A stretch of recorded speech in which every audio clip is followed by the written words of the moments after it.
Golden Gate chapter is returning to Sonoma Raceway after about 15 years. The track has recently been repaved. We're going to give an overview of the track, and we have a guest speaker. Emile has got many, many laps on that track and is very familiar with the kind of cars we drive. And Emile, why don't you introduce yourself? Hello, everybody. My name is Emile Bouret from San Juan, Puerto Rico, by way of San Diego. Long story nobody cares about, as people have heard me say before.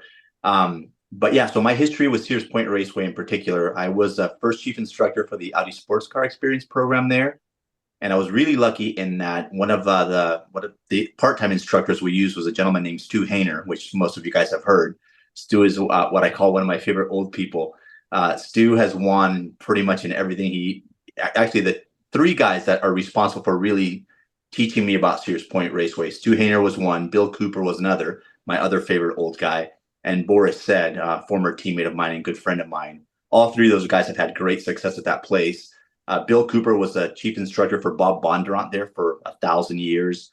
And actually between him and Stu Hayner, they won every Corvette Challenge championship, but every Corvette Challenge race that was run there as well. So I had great insight from some of the guys that are really quick at that place.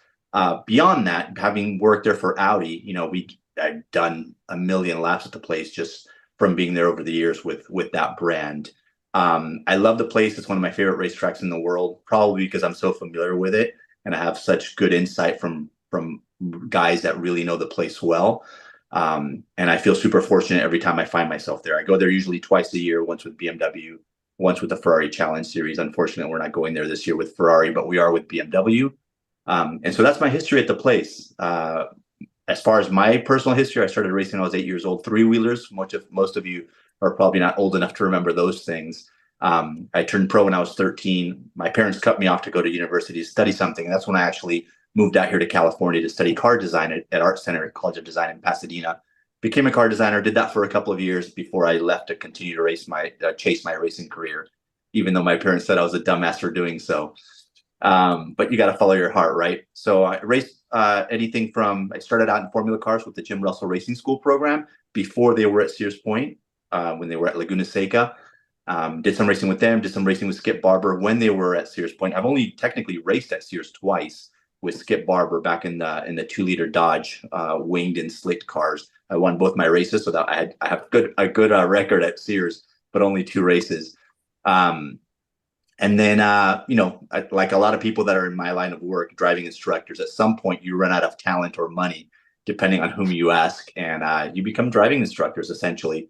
So Audi was the first company that I worked with, kind of as a full timer. But my history as far as instructing is with Audi, BMW a ton. It's who I work for the most nowadays is BMW and Ferrari, doing some of the Corsa Pilota programs with Ferrari. I work a lot with Aston Martin on driver training stuff, and really anybody who calls. I do some development driving for Tesla currently as well, working on that Roadster that Elon has been tweeting about. And yeah, that's it. I play with cars for a living. It's what I pretty much tell anybody. So that's my story. I'm sticking to that. All right. So let's take a look at the track. Let's do it. All right. This first image is just an overview of the track. I put some red lines to show where we're not going. So we're Yep. doing the classic configuration of the track. That's perfect. When we go there with BMW, just in the interest of timing, because we're doing lead follow, we run the short chute, the NASCAR chute there, which is eliminating such a characterful part of the racetrack, the carousel. So I'm glad you guys are running the proper layout. This is nice. And then with Ferrari Challenge, we run the IndyCar chicane and we skip the S's, which is like, I mean, that is the character of the track, in my opinion. So the layout you guys are using is the best. It also happens to be the trickiest. So yeah, you guys are in for a good time, but it's really important to know where to be around this place because it can bite you pretty quickly. And although you see on this overhead slide a lot of green, there isn't a lot of runoff area before you run into something that's not movable. So car placement is super important at this place. So this next view, it's just a map. It's maybe a little bit easier to see the line. We're on the black stuff except for the drag strip. We join this drag strip briefly, but then come off of it. So that's that. All right, so let's look at the track. What we have, that blue dot shows where you wait for a marshal to send you out on track, and this shows the line you take to enter the track, staying far left because cars are going to be coming down the main straight at very high speeds. So you want to stay out of their way, all the way up to turn 2. That first right-hander. I'm glad you devoted a whole slide to this, Mark. Oftentimes people don't. And the pit out is important here because of exactly what you said. Turn 1 and 2 are very fast. And if somebody were to come out of the pit lane and didn't adhere to that blend line and just moved out, bad things can happen. You know, you also don't see cars coming through turn 1 until it's very late. And they're coming at 100+ mile an hour. So I'm glad you devoted a whole slide to it. And as you said, you basically come out, and even after you leave, you pass the blend line, you stay left, and you end up positioning the car as you get to the curbing right where you would be if you were on a fast lap. But by that time, you've got plenty of time to have glanced in your mirror, which everybody should be in the habit of doing anytime they're joining a live racetrack from the pit lane. And you'll see if you're in trouble of anybody coming.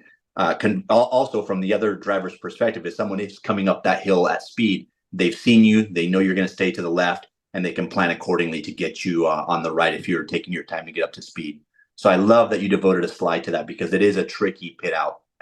Not tricky as far as driving, but tricky if you're not paying attention. You can stumble across somebody.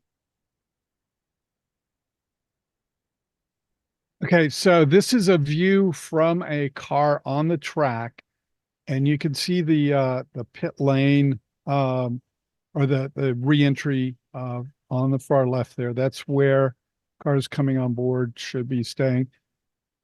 And you know, if you're joining the track, you may be traveling not very fast, and there may be cars at triple-digit speeds. This is what it looks like. You don't want to pop right out in front of this car.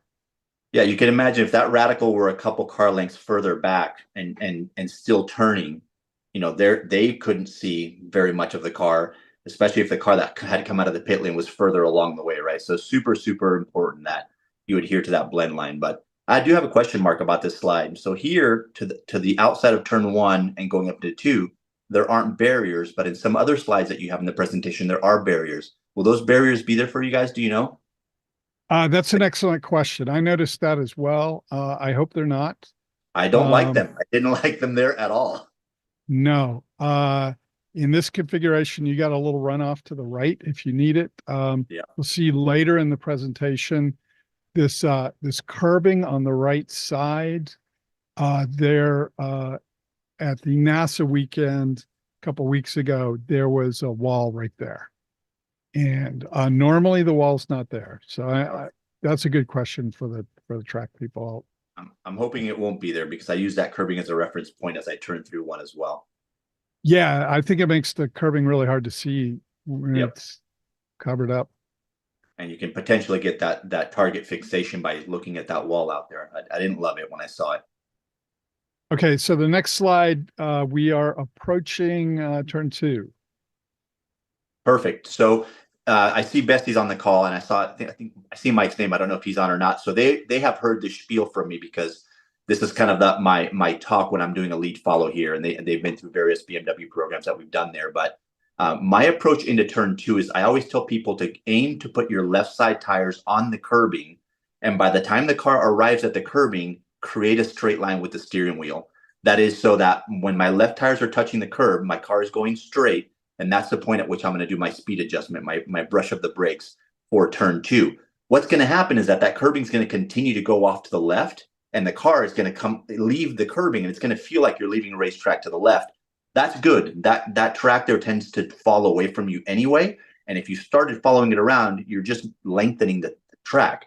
So basically touch your left side tires on the track there, straighten the wheel. That's your braking point. You come off the brake as the car leaves the curbing, if you do it ideally. And as you leave the curbing, that's your indicator to turn into the corner. That's sort of the spiel I give everybody. So as I'm coming up the hill at speed, I'll say, okay, guys, we're aiming to put our left side tires on the curbing. You hear that rumble. By the time you get to the curbing, get the wheel straight, speed adjustment, off the brakes, into the corner we go. So it's easy to build a nice rhythm through there. But the mistake I find a lot of people making, as I said before, is they'll follow that curbing around, and it's not necessary because now you're just making a tighter turn to turn two, and you're adding length to the lap. So absolutely not necessary. The other really important thing about turn two, not really important, but the thing that some people often overlook, you still have gravity in your favor here. So a lot of people will overslow the car here. And as you're coming off the brakes, turning in, gravity's still working with you. So you can carry way more speed through here than you would think initially. So things to look out for: don't add length to the lap by following the curbing. Make sure you get the wheel straight for the braking, and don't overslow the car. Carry speed up into turn two. As you're approaching the curbing in two, which we'll look at here coming up, you still have time to adjust your speed if you didn't quite slow sufficiently. So that's my approach on two. I switched to the overhead view at this point. Yep. Of two. Yeah, you can. That blue line that you drew there illustrates it perfectly. By the time the car gets to the beginning of the curbing, your left side tires are on there, and just before about halfway through the curbing, you see that you've drawn a nice straight line there. The car leaves the curbing, even though the curbing continues, right? And so you're it feels a little bit like you're slightly left of center on the track, but that's exactly correct. And now you're making a beeline to the curbing on the inside of turn two. And that curbing, although that doesn't show it in the next view of the car, that curbing I attack. And pretty much anything from a street production car to Ferrari Challenge race car or the Formula cars that I've driven there, you are all over that curbing. Right side tires, all over the curbing at turn two. I switched to that view, the in-car at the apex. Yep, I see it. I love his car positioning. I would just be on the curb. And my indicator to begin to unwind the wheel is right as I leave that curbing. So right as the curbing ends, the line that I've drawn through there with the car places that right front tire back on the track as the curbing ends. And that's my cue then to start to unwind the wheel, which in turn is my cue to squeeze throttle. The tricky thing here, especially in a high-powered street car like an M3 or M4, something like that has a lot of torque, is that all that gravity, all that grip that you were enjoying because of the uphill, you are now giving away. It's going away from you. And so people get caught off here a little bit. And it's a great place, or a common place, where people have spins because they were enjoying a ton of grip as the car's cresting, and it's a very subtle crest. When you go to pick up power, all of a sudden you don't have that grip. So it's a place where you do want to get on power because there's a short little sort of straightaway that follows here. And the sooner you get on it, obviously the longer that straight becomes. But you need to be careful to not overwhelm those rear tires and cause some oversteer. It's fun as hell. When we give hot laps, we slide the cars through here and it's awesome. But on the stopwatch, it's just not fast, not efficient. On a track day, you're just tearing up your tires. So really, that throttle pickup here and the squeeze to back to full throttle is a tricky thing to do here. But again, it's what makes the place so amazing. I switched to the exit view. Yep, fantastic. So there used to be two little patches. You can still see one of them right into the in front of the left front fender of the car, little gray patches. There was another further out, and the second one further out, which might be this one now. Again, I don't know with the repave. I should have, and my caveat, I've not been to the place since they repaved it. So some of my marks, I can tell already just having previewed your slides, Mark, that, and great job, by the way, on the presentation. Some of the marks I can see are gone, which is a bit frustrating. I hope they didn't eliminate all of the bumps on the place because that was so much of its character. But yeah, so this little rectangle, this little light gray rectangle to the right of the painted curbing would be my reference if I'm thinking it's the right one. Although I think there might have been one just beyond that one. And so my aim here is to have the wheel almost completely unwound, so the car is almost going straight as I place the car on the edge there. And that curbing is useful. You don't have to stay away from that curb. It's not super jagged. Unless it's wet. If it's wet, you definitely want to stay away because the paint here seems slicker than at most places. But yeah, I want to place the car right on the edge of the tractor with the wheel nearly straight, and my cue for throttle application, or where my throttle should be, as I get the car right to that curb, I am already at full throttle. Just if you're really confident with the car, confident with the tire, I'm at full throttle just before I get to that position on the outside of the track. And now I've lengthened that straight. The sooner I get to power, the longer I've created that straightaway that's going to take me down to 3A. Okay, here is the overhead view showing 3A. Okay, so as we leave, this is another. It's not a tricky thing, but an easy thing to get caught up in doing a mistake. Somebody that's less experienced at this place. As you're leaving two, there's a tendency to bring the car back over to the right, and there's really no need for that. As soon as you've straightened the wheel and gone to full power as you exit two, you end up kind of middle of the road as you crest that slight hill, and you're still trying to draw a straight line towards the curbing that you see in your overhead view and sort of the top right of that picture. And that line you drew is exactly what I prescribed, Mark. So thanks again for that. Basically, I'm creating a straight line to that curbing, and my aim is to get my right side tires to touch the curbing about halfway through the curbing, almost exactly what you've illustrated here.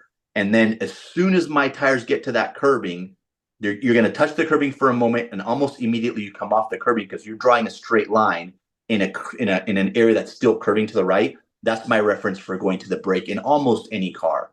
Something with some downforce, you can brake a little bit beyond that, but generally, as soon as I get to that curbing and leave it, which is almost immediate, my wheel is straight and I'm on the brakes. The other thing about this is, just like we use gravity coming up through turn two, gravity is your best friend here through 3A. This is another spot where it's very common for people to overslow the car. It's an aggressive stab of the brakes. If you think about braking in a scale of 1 to 10, 1 being, you're brushing the brakes looking for a parking spot at the mall, and 10 is an oh shit panic brake. It's probably a 6.5 or a 7, but it's only for a moment. And every cell in your body is screaming, you've not slowed the car sufficiently. But if you can trust yourself to come off the brake pedal and turn it into 3A, as soon as you start to turn into 3A, you start to gain some of that compression. And then there's a real noticeable moment of compression as you start to aim up the hill, and there is a ton of grip. You really can turn in there with a head of steam, knowing that the gravity, the grip is going to find you from the compression there. So here's the view of the approach. Yep. Showing that. Go ahead. And no, I'm saying it's perfect. I'm sorry to interrupt you. You can see where the curb starts to, if he's aiming right towards the part of the curbing that juts out, I mean, if he continues exactly as he's going, he's going to just touch the curbing right where it juts out there a little bit. And that's exactly it. And as soon as he gets there, he's going to get there and almost leave the curbing right away. The hill starts to drop. He's off throttle. He's on the brakes for a moment. He comes off the brake, and then you can see in the slide, there's a beautiful photo because it illustrates it really well. You can see right about where he's starting to turn in, the road starts to go up. And so that's free grip. In fact, I've been in this situation either on hot laps or giving my client in the Ferrari Challenge car a ride, thinking, shit, I carry too much speed in here. And as I start to turn, the car starts to gain a little bit of slip angle. And as soon as it hits the compression, instant grip. So this is a place where you can take some liberties trying to push your entry speed a little bit. And then you'll start to gain trust on that grip provided by the compression. So yeah, this is a great slide. Again, great job on the presentation because it really illustrates everything perfectly. So here's the entry, turn 3 entry, and then now we're at the apex, that first apex on the left. So you can see on the right here, he's not touching the curb, but he's still next to it, right? So he touched the curb for a moment. That road continued to curve slightly to the right. He's now off the curbing. His wheel is straight. It's actually starting to turn in a little bit. My turning point is the end of the curbing, which is about what this driver is doing here in the radical. So as soon as the curbing ends, I start to turn in. It feels a little early, but again, you're going to catch a ton of grip there at the compression. Next, as I make my way over to the left curbing, which I think you have on the next slide. Yes. As soon as you feel that grip, that hand of God shoving you down from the compression, you can really commit and get a little greedy on throttle and pick the throttle back up. You want to be careful to make sure you're not adding a ton of wheel when you do so, because yes, you can still get the car to rotate on you. But if you start squeezing throttle, there's a moment here we can go back to full throttle in pretty much any car I've driven around here. A lot of people tend to turn in and they kind of coast a little bit because it's such a short little section. That blind corner is coming up, the 3B or 3A. It's 3 and 3A. And so there's a tendency to kind of wait, but there's no need to do that, right? You should, anytime you can be on power, you should be on power. So there's a moment here for about a second where you can be at full power coming up the hill here before 3A. Great positioning on the car as well. And the slide. Okay, now we're at the top 3. Okay. Yep. So I leave 3. And again, thankfully the curbing helps us here. As I pass the curbing on my left there at 3, that's my cue to turn in.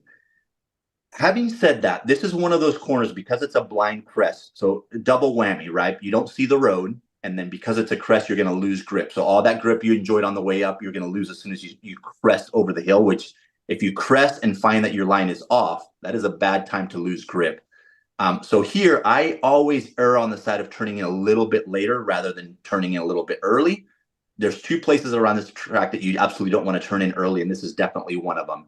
So especially on a track day when Roger Penske isn't, scouting for his next IndyCar driver, I would count another heartbeat before I turned in here and give myself a slightly later turn in.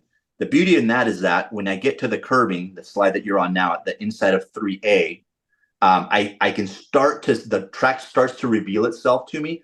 And very quickly, as you get to the rise, you then see all of the track right as you're starting to unwind the wheel. There's going to be a tendency to pinch the car here a little bit and not unwind the wheel because you don't see the road and we don't trust it's going to be there. So this is one corner where I'm sneaking up on it. Just as 3, the previous corner with all the compression going to the left, is a corner where we can start to take chances.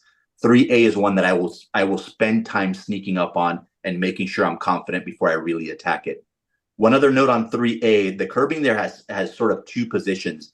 The first bit of curbing is a little bit of a rise and you can use it. The second one gets a lot more aggressive and you want to stay off of that one for sure because it can upset the car and just give you more things to deal with as you crest the hill there. So touch the curb slightly here, but do not attack it the way you did at turn 2.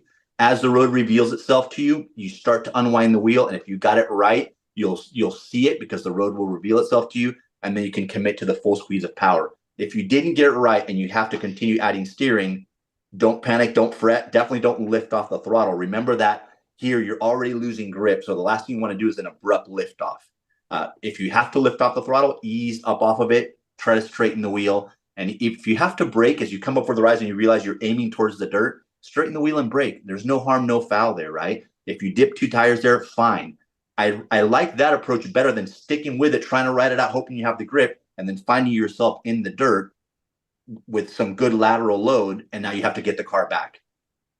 It's one of the most dangerous parts on the track. Thankfully, it's not super high speed, and there is some runoff there, but again, this is one just to sneak up on. When I'm doing a lead follow and we have students behind us and we don't really know the talent level of the people behind us, I, again, err on turning in a little bit later because it's safer. And I always tell people, wait until the road fully reveals itself before you commit back to power. That's not ideal if you're seeking a quick lap time. You definitely want to be squeezing power and unwinding before it reveals itself to you. But doing a lead follow, I'm always going to say that just to keep my ducks in a row, keep everybody safe, right? But sneak up on this place. Wait until you're confident that the road is going to go where you think it's going to go before you start going back to power. Again, on what you guys are going to be doing, there are no prizes for the fastest lap. Yes, we all want our fastest lap, but risk reward, this is one of those where there's not a lot to be gained. So I'm going to continue to sneak up on this one. Sorry for the long tail on that one, Mark. So now this is the view from the exit of 3A. Yep. Okay, exit of 3A. That curbing there has a bit of a jaggedness to it. So if you run it over, you'll hear what the Germans like to call rumble strips. That you should not be afraid of using it. You can use it, and it's pretty generous there. It's a pretty wide curbing. I like to use it as the change in my pocket rather than every lap I'm running out onto it. Also, from a mechanical sympathy perspective, you don't want the car under a lot of load and you're using all the road at the edge there just because it's hard on the car, right? But you can use it every now and then. I love the sort of audio, the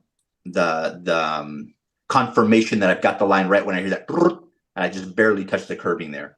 If you ride over it more than that, again, no harm, no foul. You can do that, and there's plenty of grip on it as long as it's not wet.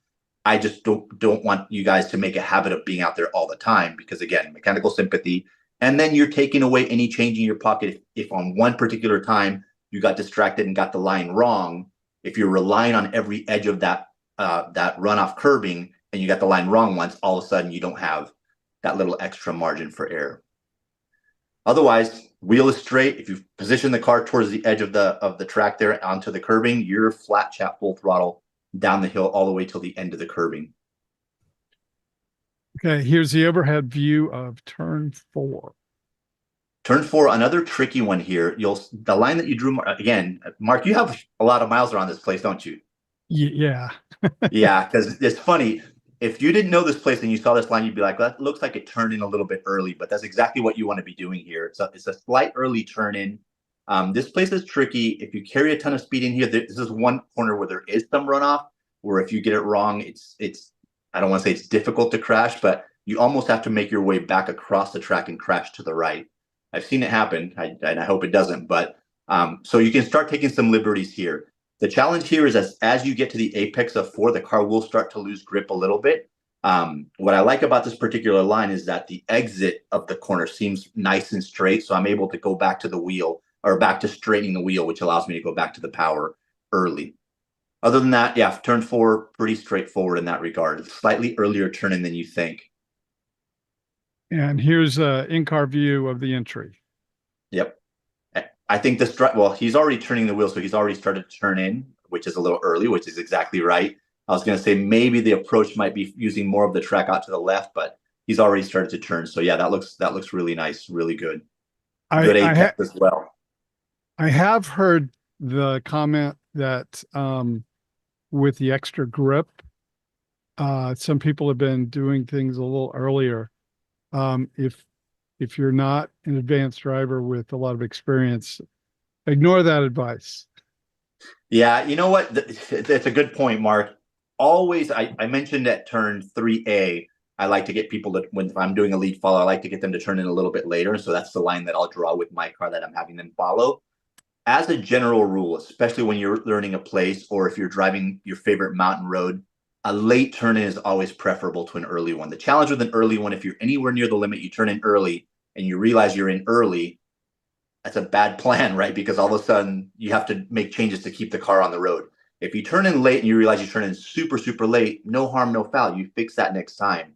But everywhere, I always would start to turn in a little bit later before I really started risking the car by turning in early anywhere. So yeah, good point. And I'm sure the place is going to be super gripped up. Okay, I'll move ahead to the apex view. Apex of turn four. Yeah. Yep. Have him there. Positioning looks good. That driver can start. It's a bit of a continuous apex through four, and it's a little bit of a continuous apex through five as well, meaning that it isn't just one point where you get to the curbing.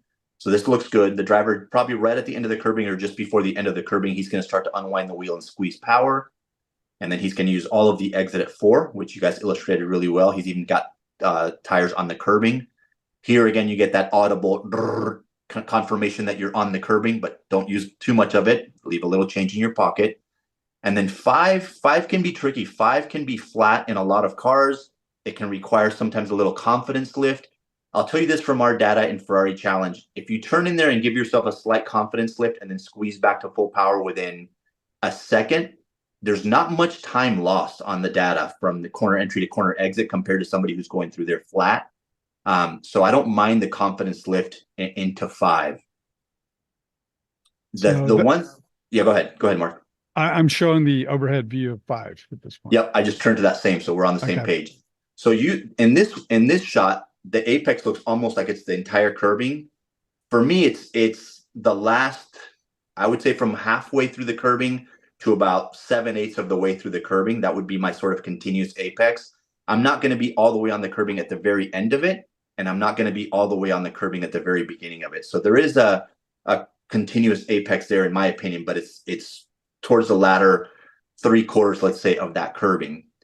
The other thing here is if the car doesn't demand it, if your speed isn't such that the car has to use all the road to the left on the exit, don't drive the car out there. There's no need to drive the car out there. There is something to be said to giving the car its head, unwinding the wheel and letting the thing accelerate, because of course it accelerates best when the wheel is straight, but you don't need to drive the car. You don't need to force the car or steer the car all the way to the edge of the road if it doesn't require it. If going through their flat takes the car all the way to the edge of the road, which it does like on Ferrari Challenge, then yeah, fine to go all the way to the edge. But if you're really pushing the edge of the track on the exit of five, you're probably either turning in early for five or leaving that apex a little bit early, because there's really no need for turn five to ever become scary. Okay, I think I've caught up in the pictures to where you were. Here Yep. we are. the exit of 5 and looking ahead towards 6. Yep. So I have the slide that says T5 apex, very long apex. I agree with that. Eyes up for sure. Okay, so this is another. So this driver, fantastic line here. He didn't use all the road to the left, doesn't look like, which is unnecessary, especially in something with downforce like this Radical. And now he's starting to ease, or he or she's starting to ease over to the right. Another common mistake at Sears Point is people will get all the way over to the right as if turn 6 or the approach in a 6 was conventional. I always tell people you want to be 3/4 to the right, so just off center line to the right. And the challenge here, you can see it a bit in this slide. The road has a camber here, and just over the crest, it cambers even more on the outside. So those people that start fully to the outside to have the biggest radius through the carousel find themselves as they crest the hill slightly off camber. And now it's going to be even trickier to turn the car, right? And so I want to be with my left side tires in this photo of the Radical to the right of that seam in the middle. If you look at it that way, maybe I would sort of split I'd be in the middle of the road. If that seam in the middle is the middle of the road, I would be halfway. I'd be in the middle of the road of that lane, if that makes sense. Did I describe that correctly? Basically, I wouldn't be all the way to the right, but I would be sort of in between the white line on the right and the seam. I'd be right in the middle there. So I'd have about a half a car width to the right, or maybe even a full car width to the right. It's a much more middle of the road approach than what I see here. Although here, as I just advance to the next slide, Mark, I'm not sure what seam. Is that a different seam that I see there in that photo? That seam looks like it's further to the right. In the slide labeled turn 6 approach, it looks like there's 3. They laid down the asphalt in 3 swaths, and I would tend to be more straddling that seam that's next to the car. I agree. He's a little bit far right. Yeah, agreed. And in this slide, it doesn't seem like the road tapers off or cambers off or falls away to the right. But trust me, as you crest that hill, if they've paved it and not adjusted it, the road does have a tendency to pull the car right. So it's harder to start to turn down into the carousel if you're further to the right than if you're straddling that line. So which I agree with you, Mark. I would be straddling. Having not been there and seen where these exact seams are, just looking at it from this slide, I'd rather straddle that seam on the pavement right there and turn in from there. So I'm going to switch to the in-car view from the sedan, because this guy, he not only starts way right, but he dives down to the inside curb very aggressively, much more than what you'd want to do. Agreed. In a car with thousands of pounds of weight. So you advanced about 3 slides, is that right? Yeah, I'm on T6 approach, and now this is the overhead view of the carousel. Yes, gotcha. So the entry line, it's kind of what we talked about, where you're not all the way right, is what I illustrated. The other thing to be careful of, as you crest the hill on the approach to 6, make sure the wheel is straight. This blue line drawn here, it's difficult to see exactly where the crest would be, but you don't want to have any lock on the wheel as you crest that hill for obvious reasons, right? There's a tendency to upset the car, especially as you're going to go to the brakes once the car settles from the slight jump of the rise. Yeah, go ahead. I agree with that. I probably have it curving in a little bit too early. There needs to be some straight.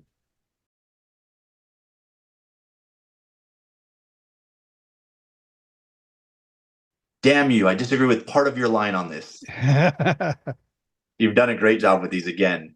Yeah, it's funny. So these and this crest isn't super subtle, but anytime there's a crest on the road, being conscious of the fact that that crest is there and that, it's moving the platform, it's unweighting the platform, and you're trying to keep everything as stable as possible. It's super critical to understand what the pavement is doing beyond that crest. And in this case, we know that beyond the crest, the pavement has a bit of off camber to it, right? So very critical that we've got the wheel nice and straight, just so that we don't give ourselves something else to deal with. The approach, my favorite racetrack in the world is the Nordschleife, the Nürburgring, and the approach to Swedenkreuz, Swedish cross, is a very, very high speed, 150, 160 miles an hour in an M3 or an M4, slight crest, and the road does exactly that. When you land from the crest, the car doesn't jump. there's a big camber change. So line through there is super critical, and making sure that you're not giving yourself another input to have to solve is really important as well. So not as critical here, but yeah, still important to pay attention to what happens beyond the crest. Now, the getting down to the apex in the carousel, this is another line that if you've never been to Sears Point, you drive sort of a conventional apex, you want to get down all the way to the curbing. And unless they've really taken out the bumps that were there, we never went all the way to that curbing there. We kept a good 2 feet or so from the curbing to the left front in the car as we got down to what would be the traditional apex here. So it's a slow, methodical turn down towards the left. You basically get that right front tire right near its limit, and you're managing it, continuing to move the car to the left so that by the time you get to the curbing, I'm advancing a couple of slides here, you are about 1 foot to 2 feet from the inside of that curb. This is one curb that you don't touch. And it looks, if someone were to be following, they're like, oh, that guy missed the apex by about 1 foot or 2. There are bumps there that start to upset the car, and it's just not advantageous to be all the way in there. Having said that, with this repave, if it's really smooth, then yeah, I'll drive all the way down to the curb like the sedan looks to be doing. Yeah, I'm now on the slide that says T6 still mid corner. Yes. The sedan, it looks like he gets down next to the curb, so it must be a little bit smoother. It does appear to be smooth there. Yeah. The Radical left even more room when he when he went through past the apex. So okay. Yeah, it's gotta see what they did with the repave. Yeah, for sure. But the main, that's the line that we teach and all that stuff. But the main thing to be thinking about through 6 is that run down to 7, really. One of the characteristics of Sears Point that makes it unique is that there aren't really any straightaways, and this is probably the longest that there is. And so anytime I can maximize that run down to 7, that's a big advantage, right? So one of the things about being a slightly wider and basically turning in later, if you want to look at it that way, because if I'm wider out, that means that I'm able to square the exit of the corner more. And if I can square the exit of the corner more, that means I can go to the power a little bit sooner, right? If I'm still doing a lot of turning by the time I get to the apex, I can't commit to as much power as if I'm doing less turning when I've got the car positioned there because I stayed out wider longer, right? So I would be sacrificing a little bit of my mid-corner speed here to be able to aim the car out of the corner sooner, to be able to pick up the throttle sooner. And a little advantage here, I mean, if I'm able to get on the power here half a car length before the car ahead, that's going to pay dividends because, again, this is the longest straightaway on the track. So my thought through 6 is not about 6 necessarily. It's about getting out of 6. How soon can I unwind the wheel, which in turn tells me how soon I can go to power. The other thing here about turn 6, as you're going through there, it doesn't seem like you have that much road on the exit, and you have a ton. You're joining the drag strip there. There is a ton of track there. There's curbing to the outside that you can use as well. So you can start to unwind the wheel a lot sooner than maybe your senses are telling you inside the car. So on the throttle point, the still mid corner view, the driver is he's at full throttle there. He's at the mid corner, he's half throttle, and by the time he first gets to the apex, he's at full throttle. Yep. And he continues full throttle all the way along that apex. And I suspect this is a not very high powered car. Is it E46? What is it? I can't tell. It's an ST4. So not a high horsepower thing. Yeah. It's a power to weight class, and it's not the fastest. Okay. Power to weight, but it's got a decent amount of power. But yeah, the straightaway starts before the apex, depending on the car, or at the apex. And depending on your line, right? And something high powered, I love that he's on at full throttle where he is. The second slide where it says T6 apex still, I'd be happy to see him at full power there. In something really powerful, like a Ferrari Challenge car is a pretty powerful car. We often see spins coming out of this turn because people, they know they need to get on the power sooner than not. But again, and I don't know if the repave has eliminated the bumps, but there were bumps right where the car is positioned here at that slide where it says, where's the exit? And if you go to full power and you have something powerful, those bumps can upset the car enough to get it to start rotating.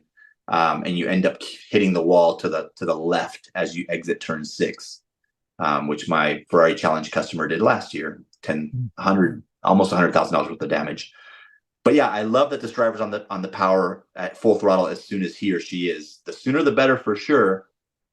But just be mindful, if there are still bumps there on the apex, those bumps can upset the car. The good thing is that, again, you have a ton of runoff that doesn't, even in this image here, it doesn't seem like there's a ton of runoff there. And it is. The track widens out here quite a way. But your line selection is key here. And I'd rather sacrifice a little bit of my mid-corner speed at 6 so that I can get on the power a little bit sooner and maximize that straightaway. So now we're looking at the radical at the exit of the carousel. Yep. Fantastic. All the track. And then the track, he can start to ease over to the left. There's no need to rush over to the left because the track will actually turn to the left. And so if he starts turning left here, he's going to end up lining himself up with the wall to the left, which is where he's going to want to be when he goes to the brake pedal. Yeah, the next slide shows that well. Yeah, the corner worker is off there in the distance, and that's a great visual reference. Yep, there's also some billboards there to the left. In most cars, the second billboard is kind of like your no return point, your late braking point.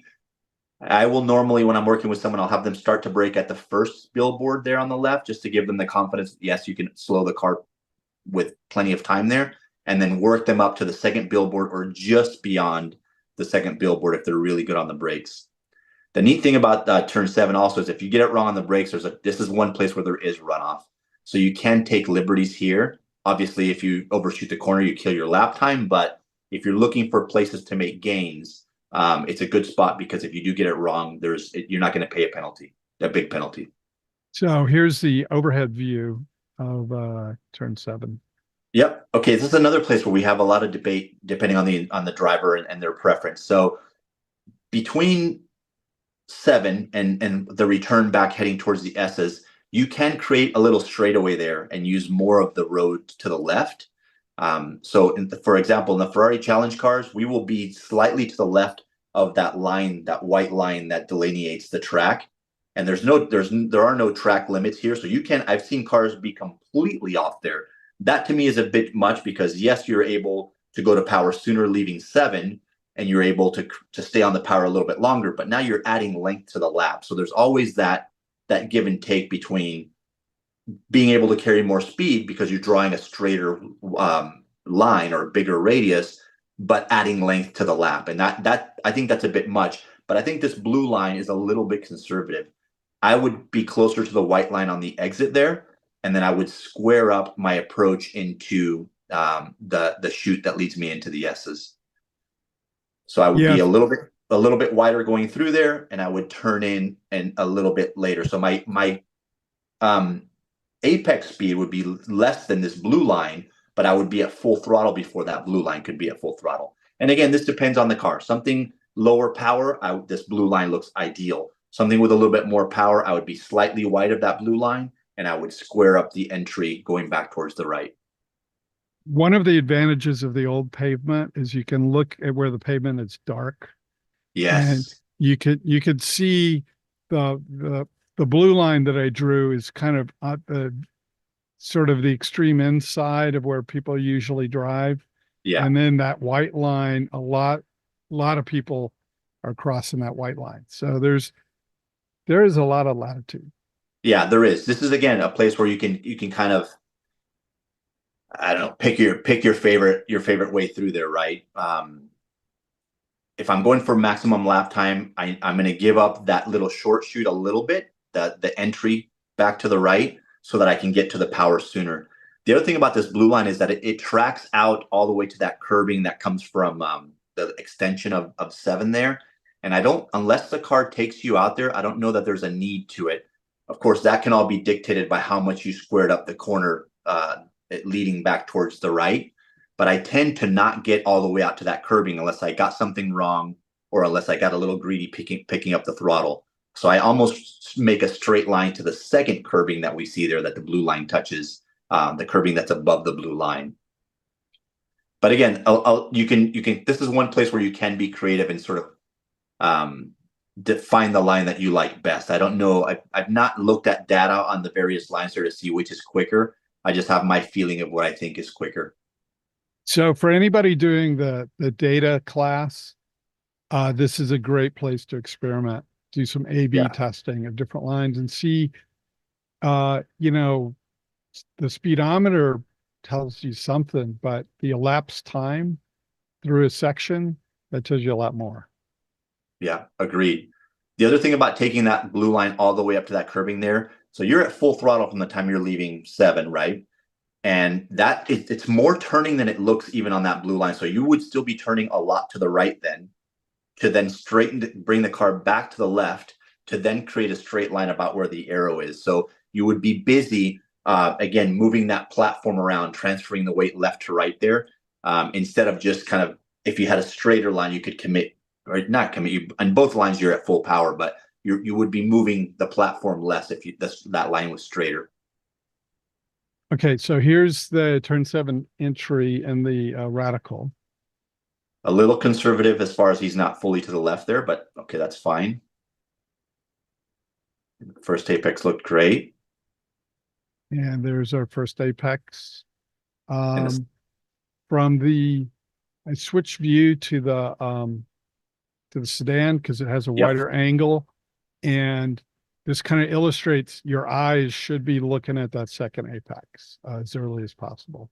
Yep. And if you look at the view of him inside the car, him or her, he doesn't have a lot of lock on the wheel, so he can probably commit to a little. Well, his power, he's off power completely here. But if he tried to draw sort of a straight line and diamond the corner to a certain extent, he could go back to power for a moment and drive the car out to that white line and be on power there instead of coasting through there. What that's going to cost him, however, is that if he diamonds out towards the white line, he's now got a tighter radius to make the second right. But if he can make that tighter radius and limit the time it's taking him to turn it, he can get the wheel back straight and come out of there with a straighter line, like we were talking about on the overhead slide. I wish I was going with you guys, because if you drive this in a lead follow, it's so much easier to talk about it and illustrate those points. So here's the sedan mid corner, and it's that tight line in the middle, similar to what I drew on the blue line. See all that room to the left? There's acres. I would be out there. There's acres out there. Yep. I would have my left tires on that white line, and then I have the ability to draw a much bigger radius through the second one, which is way more important than this little short shoot. This short shoot nothing's a throwaway, but when I pick up the throttle, making the second right where it says second apex, when I get to the throttle there, I'm carrying that for a heck of a lot longer than I'm carrying full throttle in this short shoot. So I would definitely be further out to the left. And I know I'm adding length to the lap, but it's a worthwhile trade-off there. And then I would have a bigger radius to the second part of 7, and I'd be able to commit to power sooner and carry that power longer. And I just now lengthened that little straight section. So here we are at the second apex. Yeah, so he's positioned in such a way that he's going to follow the blue line that you had drawn, Mark. I would rather see that car turned a bit more so that he wouldn't have to use all the road to the left there. Yeah. But again, this is where you can experiment. There's no right or wrong. There's just a preference here. And here, if we go to the next one, it says eyes up, turn 7 exit. He's on that curb. The road is going, as we look, the road's going straight. But as soon as you start, you're not even at the S's yet, and he's going to have to make a pretty significant turn to the left there. If he were positioned slightly like a car width to his right, that kink to the left is less of a kink. So in something fast, especially, I do not love this line. Something with downforce, you can get away with anything because the platform is pretty stable, but a sedan's going to move a lot. I don't like this position because of what's coming next. Okay. All right, here we're back to the radical here. I love the line.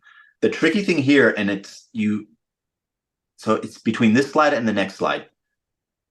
As you leave this curbing, and you leave the curbing right at the end of the curb, there are 2 curbs that you're going to see to your right. And if we advance to the next slide, you've missed the first curbing. A lot of people will hit that first curb and the second curb. Depending on how much speed you're carrying through that short section, sometimes you have no choice but to do that. Ideally, you want to miss the first curb and touch the second curb. The challenge is that first curb does the car doesn't jump off the ground, but it does raise the car up off the ground a bit. lightens the platform. And then as it's settling, you get to the second curbing. And at this second curbing, ideally what I want to do is as soon as I get to that second curbing, I want my wheel to be almost straight, which the radical driver doesn't. He's certainly about to straighten the wheel. And that's your speed adjustment, where you're setting your speed for the remainder of the S's.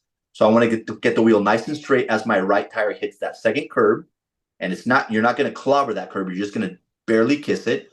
Wheel straight, my speed adjustment. And it happens so freaking quickly because you're carrying so much speed there that as soon as you do that speed adjustment, you're coming off the brake as smoothly as you can, not to upset the platform as you start to turn into the left. There's a lot of nuance here and a lot of brake release skill involved to carry speed through here without upsetting the car. And this is one of my favorite sections of the track because coming off the brake is one of the most underrated skills of a driver. And you get tested here. So it's a touch of the brake and a smooth release as you're already turning the car into the corner. So the overhead view of turn H approach shows that curb on the left. That's the first curve that we don't see in the previous slide. And then on the right, there's two curbs, and we see that first curb. It was invisible. Unfortunately, we don't see the second curb, which we saw on the other slide. That's where the drag strip return goes, and that's critical reference point for big time. Yeah, big time.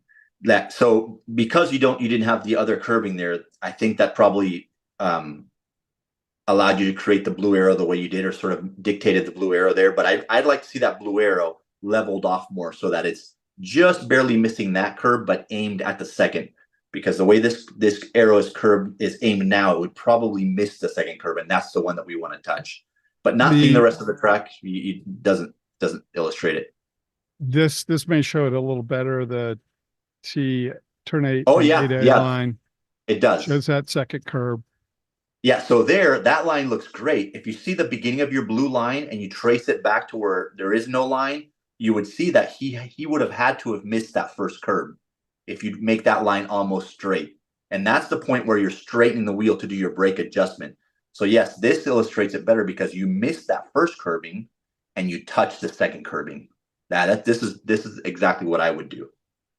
Now turning in, once you've set your speed and you turn in, you have the ability to either squeeze on power gently to adjust your speed up if you overslowed, or in this section, you can roll off the power and use the scrub of the first S because it's a high-speed entry. That scrub can help you adjust speed too.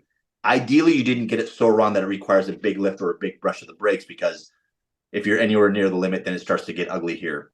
But my aiming point at the first S is the end of the curbing, so I want my left side tires to get to the curbing right at the very end. And there's always a divot there. Cars dip wheels and tires there, and there's usually a big hole that ends up developing there. You want to make sure you avoid that for obvious reasons, but your left front tire just touches the curbing at the end. And as you come off that's your cue to then turn into the right, and your aim is for a full car length of the curbing at the end you want to touch. If you get to that second curbing on that goes to the right, at any point before the very end of that curbing and you're carrying a ton of speed, you're going to have to take your medicine and abort that particular lap, because if you try to carry that speed through the next part, which is the blind rise, you're going to find yourself, if you're lucky, on the curbing, which is not super ideal. If you're not lucky, dipping tires there. If you find yourself having dipped tires there, do not panic and give yourself a big lift. That is a great way to crash. When I was there with Audi, we crashed more R rates at that corner than anywhere else. I think a total of 7 cars over 4 years. Because drivers they'd either crest and see that they got it wrong and give themselves a big lift, which game over, thanks for coming. Or they hold on to it with the steering input, dip a tire, and then lift, which again sends you off to the inside. If you get it wrong and you're there, try to straighten the wheel and go through the grass, take your medicine. Your lap is screwed as far as lap time goes, but the track will come back around and you can just rejoin the track. Don't ever try to rush back on the track there. There's a blind crest there, right? And so just like we talked about, during the compressions and the climbs, there's always that grip, but at that crest, you lose that grip. And if you find yourself offline as you're cresting, it's only going to exacerbate the issue, the problem. Oh, the next slide shows it perfectly, the touching of the entry to 8. And the sedan at apex of 8, I love that line too. He's already on the curb, and you can tell by his trajectory, he's going to come off the curb right as it ends. Yep, and 8A, he's right there on the curb, and he's going to come off the curb right where it ends again. This is another curb that has a bit of a climb, and you can see it in this photo. So you want to stay off of the big part of the curb. You just want to nibble that curb ever so slightly. I'm now on eyes up, turn 8A exit. Yeah. And that line looks fantastic. He's at full throttle. Awesome. So the next tricky thing here that a lot of people do, they'll swing the car full to the right. And so from 8 all the way down to 9, you're basically, and it feels like you're at no man's land, but you're sort of mid-track. If the car has the grip that allows you to stay at full power, and you've got the courage to hold it at full throttle, then sure, stay at full throttle. Almost always here, I give myself a slight confidence lift to make sure I'm getting the car to turn into 9. And then I start to squeeze back. And if I can get back to full power, then awesome. But I start to turn into 9 at mid-track, just like you've drawn on the next slide on the overhead, Mark. And I give myself a slight confidence lift. That also helps the car turn right, because as I lift off, weight transfers ever so slightly to the front. I have grip at the front. The car gives me the confidence that it's turning. I start to squeeze back to full power. And now I'm making a beeline. And I love this blue line you drew here, Mark, because this is perfect. Because I'm now making a straight line to the curbing on the left. That curbing has a curvature to it. And if I do it right, by the time I get to it, I'm able to straighten the wheel with my left tires on the curbing. I get that audible on the curbing. I adjust my speed for 10. I'm able to come off the brakes and stabilize the platform as I turn into 10, and I start to pick up the throttle again. So again, you're creating a straight line. We all know that the car stops most effectively in a straight line, and it gets the least upset if the wheel is straight. So anywhere I have to go to the brakes, even if like here, it's not a super hard brake, although you are taking some speed off the car because you can't carry all that speed through 10 because you've been flat or nearly flat through 9. So I want to make sure that that wheel is straight when I go to a brake. Anything like more than a 5 or a 6, I definitely want that wheel straight so that I don't get the platform doing anything funky, right? So create a straight line. Anytime you go to the brakes, create a straight line. Even if the track isn't straight, we have the ability to create a straight line with the steering wheel. So get the wheel straight right at the curbing. The audible cue of the curb tells you when to brake. And as you leave the curb, you come off the brakes, stabilize the platform, and turn into the corner. Anything to add there, Mark? So the Spec Miata line through here is you put your left side tires just right on the edge of the track all the way around. You have a decent amount of power and weight, like most of us will have. Yeah. Using some of that track there, like Emile described, that's what you want to do.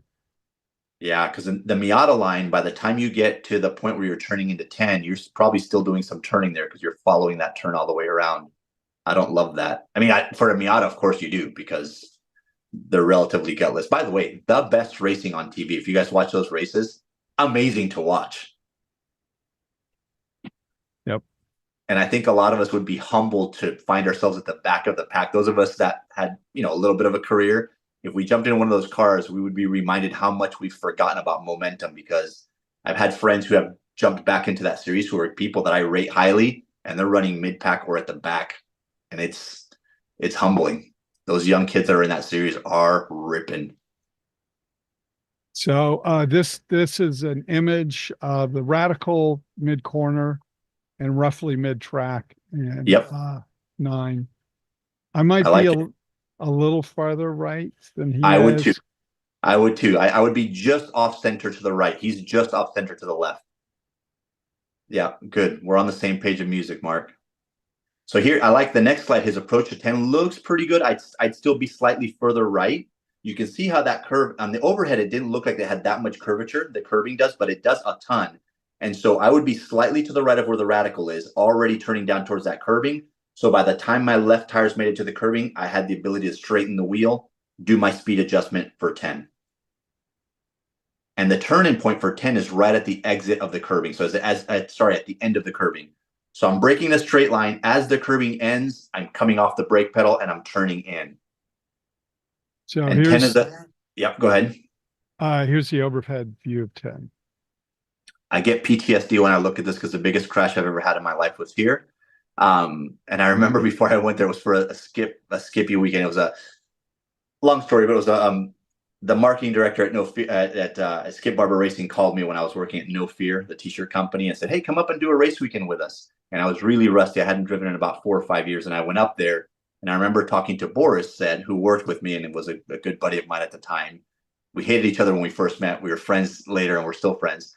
But I asked him for a quick tutorial. Hey, bring me back up to speed on Sears.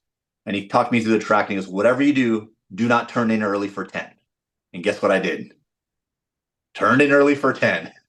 Turn in early off the road. Yeah, so I ended up finding myself where your arrow ends. I was 2 wheels off there. My mama didn't raise no quitter, so I didn't know better than to lift off the throttle. So I stayed in it. That turned into 4 wheels off, and you can see where the outside wall comes back and joins back with the track. And I just about brought the car back to the track before the left rear caught the wall and spun me around, and then everything went silent when I went airborne. First time in my life I'd been upside down in a race car, and it wasn't a pretty sight. I wrote that thing off. So yeah, not a good place to turn in early. So go ahead. The apex curve, it's a little bit hard to see in the diagram in the picture, but there's kind of 2 different curves. And the first curve of the apex, if you pay too much attention to it, it can fool you into where the track is going. Do you agree with that? I agree with that. This is another curve that you don't want to climb up on too much because it can upset the car as it leaves the curb, and it's pretty high speed. So you want to nibble it, but you definitely don't want to climb it. So going back to the turn-in point, as the curbing ends through 9, that's my turn-in point for 10.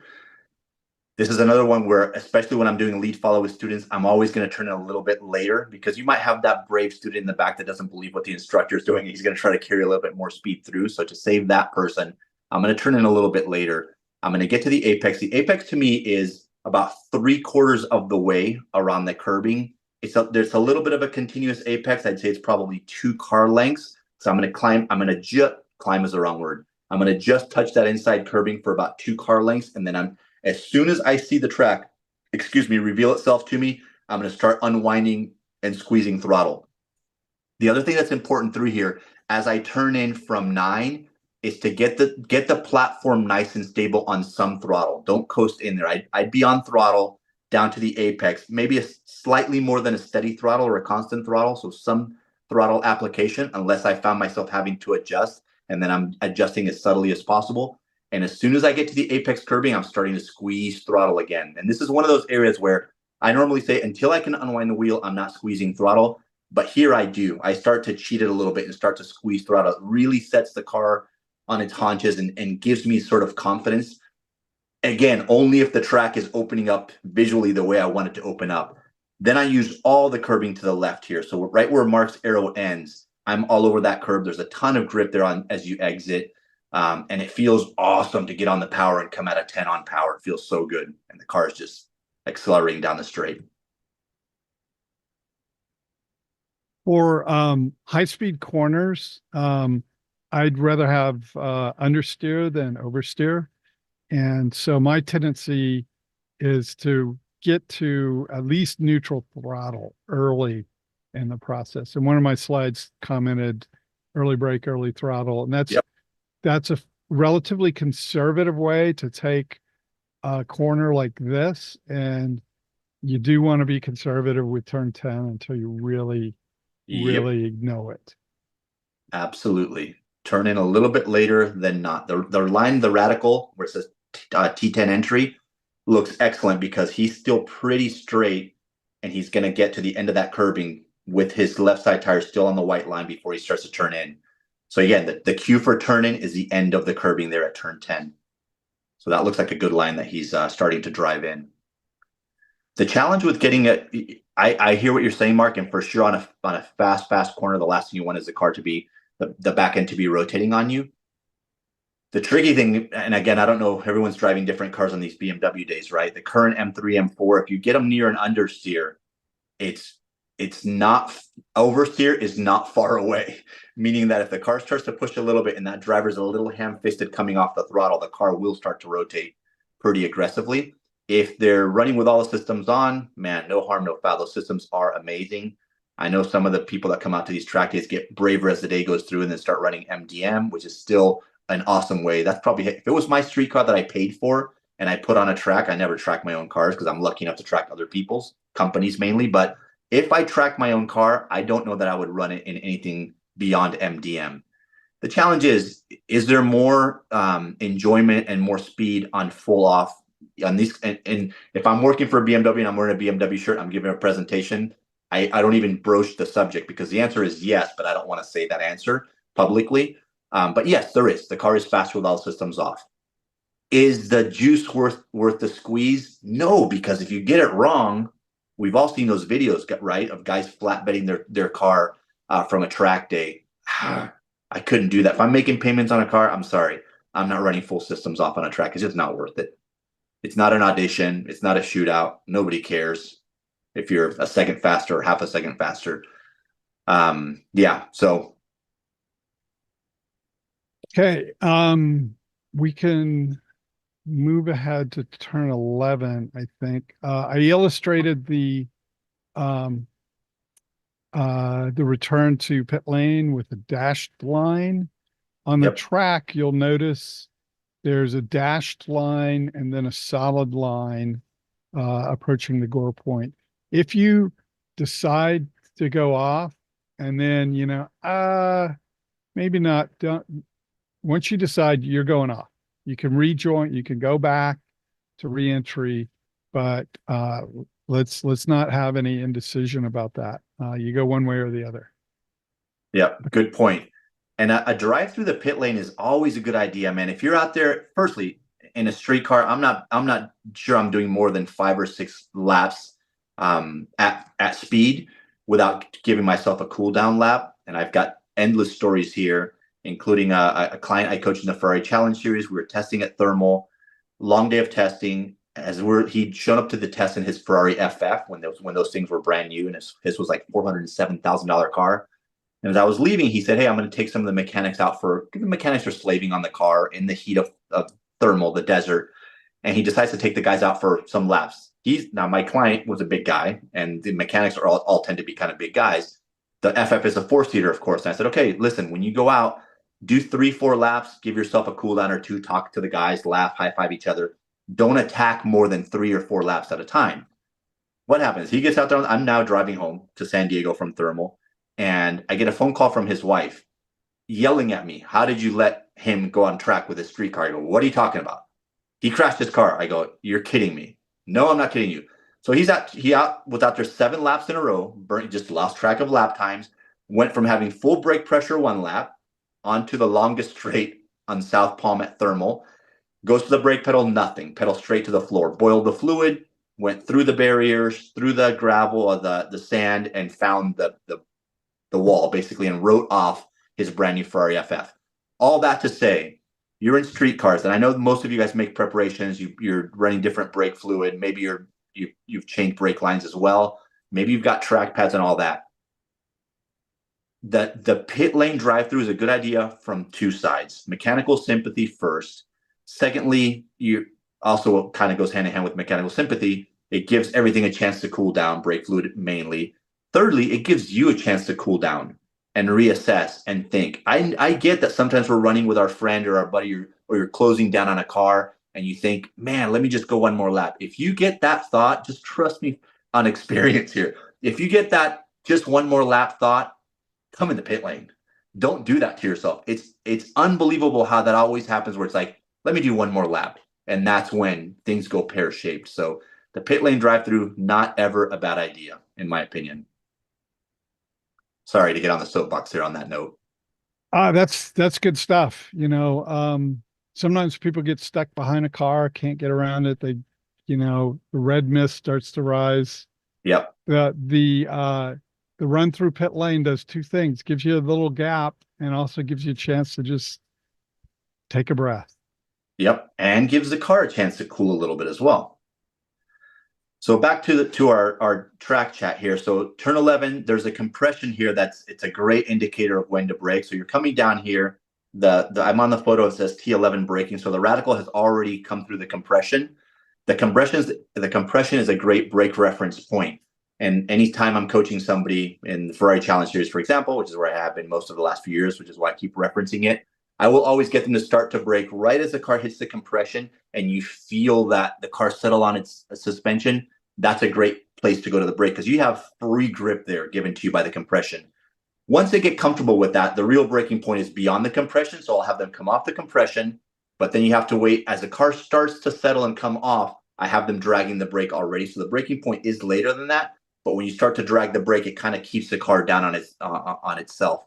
Just keeps the suspension down because you're keeping that weight transfer at the nose. For a street car, I think that compression is plenty late enough to be braking. Because if you notice, if you are unfortunate enough to have a long pedal or God forbid anything worse, that wall is right there. So right at the compression, I would take advantage of the compression and go hard to the brake pedal. Even if you get to breathe off of it a little bit early, again, you're not trying to eke out the last 1/10 of a second from it, in my opinion. You shouldn't be anyway. So that's brake reference point. There are white marks just off of the wall here, which we can't see in any of the shots. The second or the third one is a good reference point for turning in, depending on what your car is doing. I tend to use the third one because I like to get a nice late sort of late turn in for 11 so that I can focus on my exit. And my reference point apex wise for 11 is the second to last stack of tires. Those tend to get moved around a little bit, so feel that out. But you can see on the slide that says T11 braking with the radical, you can see the 5 tire stacks there. The second to last one is the one I'm going to get right next to, and it's well inside the paint. So if you get to take the car down to it, to where it feels like you're just about to take your mirror off with that stack of tires, you will have paint underneath your car. But by the time I get to that stack of tires, I'm already nearly straight. I'm unwinding the wheel to almost straight and starting to squeeze power. This is another spot, just like the exit of the carousel, where if you can go to power a foot earlier than the other guy, that's just going to multiply down this next straightaway. When we talk about our, people trying to gain time on the lap. If you're trying to brake later than the guy ahead of you, and if you outbrake him by 1 car length and you succeed getting the car into the corner, awesome. You gained a car length on him, right? But that's a zero-sum game. That's all you've gained on that person. Conversely, on the exit, if you're able to get on the power a car length before your opponent, that car length multiplies the longer that straight is, right? So try to gain your advantage on your opponent on turn exit, meaning if you have to sacrifice one or the other, sacrifice the entry of the turn so that you can get a good exit out. This is another thing that I mention in pretty much any presentation I do, regardless of the manufacturer I'm working for. I quote Walter Rall, the famous world rally champion, that when he says, "In like a lamb, out like a lion," meaning get the car slowed, make sure that you can get the car to the apex so you can come out like a lion. Because on the stopwatch, the bigger gain is getting on throttle sooner. Yeah, braking later is awesome, and if you can pull it off and still get to the apex, good on you. But you've only gained that little advantage. It doesn't multiply. Better to focus on the exit and trying to get to power as soon as possible. So I find myself mid-corner. I'm always thinking, how soon can I unwind the wheel? Have I drawn a line through this corner that allows me to start to unwind before the car ahead of me? Because if I have, the second I can start unwinding the wheel, no matter how slowly I'm unwinding, I can commit to squeezing back on power. So think about that when you're out there. If you're going for a lap time, you need to be unwinding the wheel as soon as possible in a turn so that you can squeeze power as soon as possible and get to the power before the car ahead of you. It sounds simple. It's a lot harder to do when you're out on track, obviously. Anything to add to that, Mark? So when we're looking at data, optimizing, getting the perfect braking, we're looking at 1/10 of a second or fractions of a 10th. Fractions of that even, yep. Getting a really good mid-speed corner and getting a good exit, that's seconds. Yeah. And when you see people get that extra 1/10 or less under braking and they blow the corner, that was a bad trade-off. For safety reasons, and also just now that Miata is passing you for some reason. Even though he's got a lot less power. Yeah. Yeah. it's funny. One of the things I love about coaching in the Ferrari Challenge Series, and I'm sure other cars have done it, I've just not been in those cars. The dashboard's got a predictive element to it, and it goes purple if you're faster than the previous lap. And I'll be watching. I can coach from outside the car, which is another thing I love about that series. A new system newish called GPX. I'm on an iPad in the pit lane in real time talking to my driver, and I can see the dash goes purple. They might get on the brakes a little bit later than I did on my data lap, and I'll see it'll flash purple for a moment, and then as soon as they start turning the corner, that purple advantage goes away because they got on the brakes later, but now they screwed it up and threw it away mid-corner on the exit. When you see that they're on the corner exit and it goes purple, that purple stays purple a lot longer until the next mistake they might make, right? And so to your point, it's seconds potentially on the exit that you might gain. It's fractions of a tenth of a second on the entry. Yes, we all want to brake later. If it's a racing situation, that's obviously where you're making passes more often than not. But if you're just out there lapping, the juice isn't worth the squeeze. Focus on your exits. Your exits is what's going to gain you lap time way more than your entries. In like a lamb, out like a lion. Walter Rawl. So the next few images are from the BMW. The Radical took a line that most of our cars don't really want to do. So Downforce. We'll start moving forward. I see turn 11 mid corner. I think he's a little early to the inside because he's still going to be doing a lot of turning when he gets to that second to last stack of tires. Yeah, that's a fairly tight line. I agree with that. I want to really be able to unwind the wheel with my right side tires all over that curving. Right, like I'm going to wince because I think I'm going to knock the right mirror off on the tire stack, but I'm unwinding and aiming to the wall on the outside and squeezing to full throttle, maximizing that straightaway. So when he gets to the apex, he's all up on the paint. Yep, it looks good here. Yeah, maybe that fifth stack of tires is further out than it used to be. Because now I like his line suddenly. Because I can see a straightaway all the way to the car in front of him right here. Yeah. And he's already at full throttle. So I take it back. I do like his line. That last stack of tires, if I went back one slide, it does look like it's further up than it's ever been. So I take it back. I like what he did. Yeah, so let's see. We're seeing the third, fourth, and fifth tires from the mid-corner position. Yep. And then that stack of tires is probably just to the right of the car, the fourth stack. Yep. He's just cleared it. Yep. And he's now he can almost unwind completely here. Yes, he'll still be doing some turning, obviously, but he's obviously at full power. He looks like the steering wheel is nearly straight, or maybe it got about 12 degrees of lock on it. So the next thing here, and this is just one of those trust things, I guess. Trust your car, trust your tire. How much of that wall do you feel comfortable getting close to, right? If you can commit to full power, knowing the car is going to have maybe a tiny, tiny little slip angle and move out towards the wall, fine. If you want to keep away from that wall, fine. But getting to full power is one thing, right? But if you get to full power and you still have some lock because the car can take it, they're still scrubbed there, right? The car accelerates most efficiently with those wheels perfectly straight. So as soon as I can get to perfectly straight or thereabouts, the straighter, the better, the more beneficial from an accelerative perspective. So I want to get as close to that wall as I possibly can.